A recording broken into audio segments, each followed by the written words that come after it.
No hay mente sana con alimentación de mala calidad. El cuidado de tu cerebro es tu mejor proyecto de vida. Son algunas de las frases que nos encontramos entre las páginas del último libro de la neurocientífica Raquel Marín. De los desequilibrios que se den en el interior de nuestro intestino va a depender nuestra salud mental. Cerebro e intestino están permanentemente comunicados. De hecho, el intestino cuenta con su propio sistema nervioso, compuesto por 200 millones de neuronas.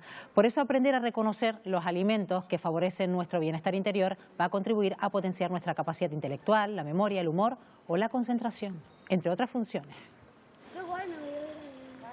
Pues precisamente todo esto está recogido, como decimos, en este libro, Pon en forma tu cerebro, de Raquel Marín. Es neurocientífica, catedrática de Fisiología, profesora de la Universidad de La Laguna. Raquel, ¿qué tal? Muy buenos días. Buenos días, Estíbaliz. Buenos días a todos. Bueno, un libro que recoge prácticamente todas las facetas de nuestra vida, ¿no? Desde que nacemos, pasa por la adolescencia, por la etapa adulta y también incluso se detiene en un espacio muy importante para la mujer, en una etapa importante, en la menopausia. Sí, bueno, porque la transición hormonal es también muy importante para el cerebro.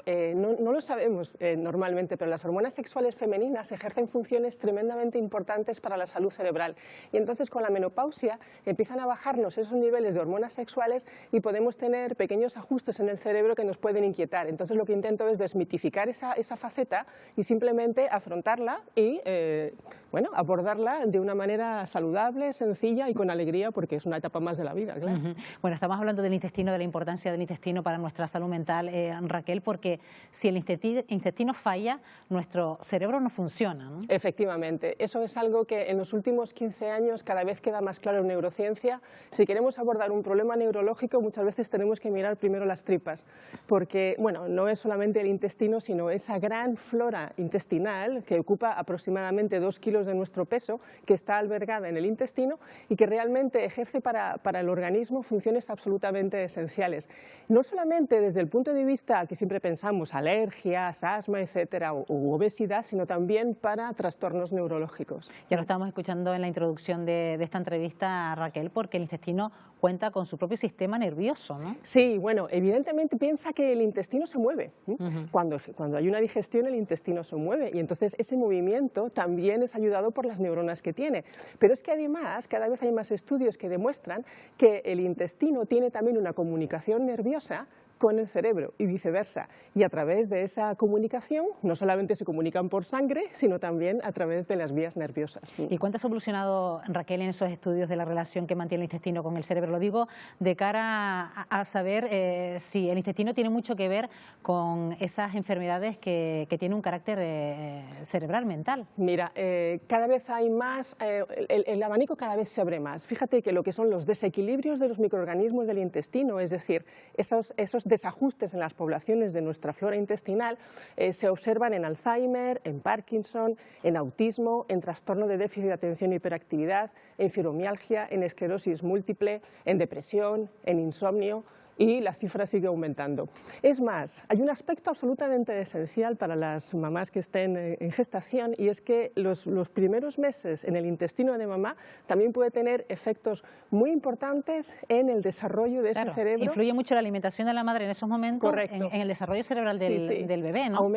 Años después aumenta el riesgo de trastorno de déficit de atención e hiperactividad, autismo y obesidad infantil simplemente por tener trastornos crónicos intestinales durante la gestación.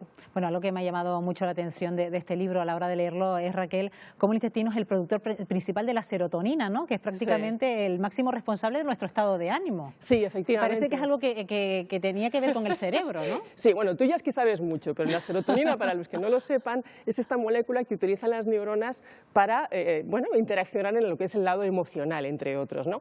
Y efectivamente la serotonina se produce masivamente en el intestino y tan solo el cerebro produce una pequeña cantidad. Entonces el gran productor de serotonina es efectivamente el intestino. Sí. Bueno, quien empiece a leer un poco este libro va a ver cómo Raquel Marín intenta un poco diferenciar lo que pueden llamarse los 3 cerebros, ¿no? El cerebro que ya conocemos, el intestino, que es como el segundo cerebro, y luego está, hablabas de la microbiota, de esos microorganismos que forman parte de nuestro intestino y que tienen unas funciones, importantes, dices, ¿no? Sí, hay muchos neurocientíficos que hablan del tercer cerebro, entiéndase que no es el mismo forma ni la misma estructura, pero se habla del tercer cerebro porque a partir de estudios en los que tú inoculas estas bacterias, ¿no?, dependiendo del tipo de perfil que tengas, también ejerces un efecto que no tenían anteriormente cuando estaban inoculados. Por ejemplo, si tú coges ratones libres de gérmenes y les inoculas bacterias fecales de una persona con depresión o una persona con Parkinson, etcétera, entonces esos animales empiezan a desarrollar también esa patología. Es decir, que hay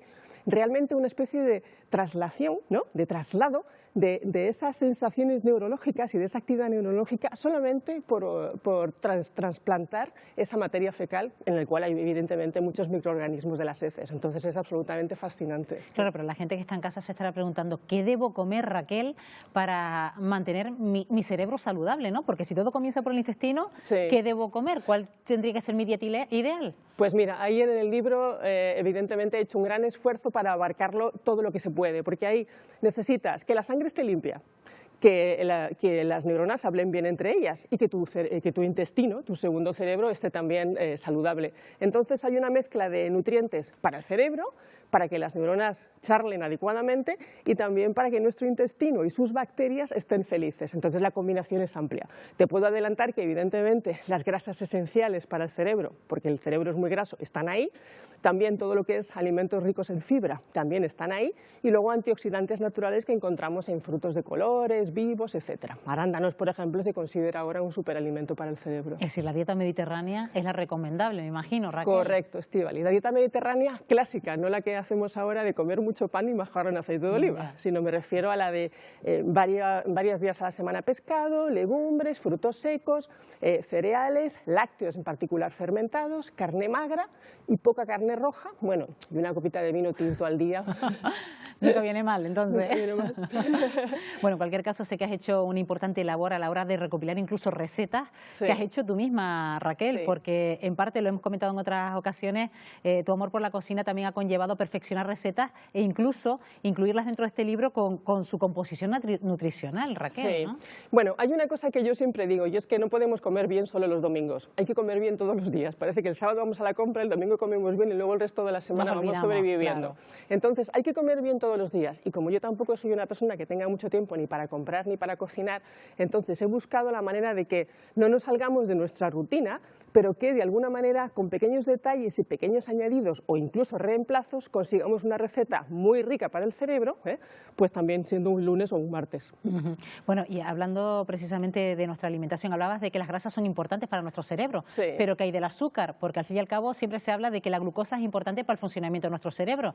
Pero bueno, ¿dónde buscamos ese azúcar que es esencial y que es saludable para nuestro cerebro? Porque eso siempre conlleva la confusión, Raquel. Claro, verás, glucosa no hace falta buscarla, está en prácticamente todos los alimentos, desde un pescado, una fruta, una verdura, ahí está. Sin embargo, el azúcar refinado, no es solamente glucosa, es algo que se ha ido prefabricando para conseguir un azúcar refinado, sintético, que permita conservar mejor el alimento, que sea más palatable y también más atractivo y más barato. Entonces ese azúcar no es saludable, realmente lo que produce es un efecto acumulado neurotóxico y también proinflamatorio. Entonces eso evidentemente hay que evitar. El problema es que te tienes que leer donde hay azúcares añadidos, Claro. que es en la mayoría de los productos conservados, porque por eso se usan para conservar, ¿no? Pero la glucosa no hace falta buscarla, está en prácticamente todos los alimentos que consumimos naturales cada día. Sí. ¿Y qué piensas del ayuno? Porque el ayuno también se trata en este libro, Raquel. Sí. El ayuno, evidentemente, tiene que ser en personas que puedan ayunar, que no tengan síndrome metabólico, que no tengan fragilidad o algún tipo de patología, ¿no?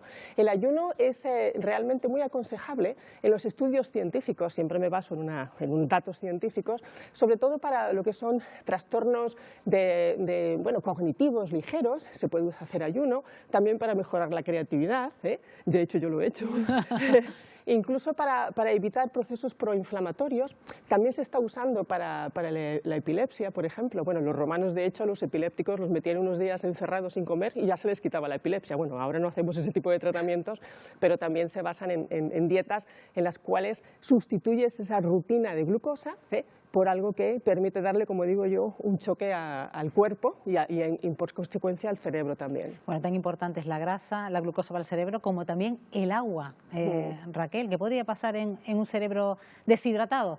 Pues mira, el cerebro es uno de los órganos más sensibles a la deshidratación y además con la edad lo vamos olvidando porque el cerebro también controla lo que es las ganas de beber, ¿no? Entonces en los mayores también hace falta beber 2 litros de agua al día. Fíjate que el cerebro es tan sensible a la deshidratación que se ha demostrado que cuando has hecho una competición de alto rendimiento, a lo mejor de tirarte 24 horas corriendo, puedes perder hasta 300 gramos de peso de cerebro solo de agua. Vaya. Entonces, evidentemente, rehidratarse es fundamental. A veces pequeños aturdimientos cerebrales no tienen más que ver que con beber. Bueno, hay que ver qué interesante el contenido de este libro, Pon en forma tu cerebro, cuando decimos que la salud del cerebro precisamente viene de cómo esté la salud de nuestro intestino. Así que aquí está este libro, Pon en forma tu cerebro, de Raquel Marín. Raquel, muchísima suerte y muchísimos éxitos con este nuevo libro. Muchísimas gracias. Lo más importante es que sea de utilidad para las personas y con eso ya me sentiré satisfecha. Y sobre todo por las recetas que tiene en su interior. Gracias, Raquel. Buenos días. Bueno, pues lo ven, ya una forma también de introducirnos en la buena cocina, la de Raquel Marín, y sobre todo porque una buena salud intestinal, Marta, tiene mucho que ver con nuestra salud cerebral. Pues muy interesante, así que habrá que apuntar esas recetas que propone Raquel Marín. Gracias, Raquel, un placer recibirte como siempre.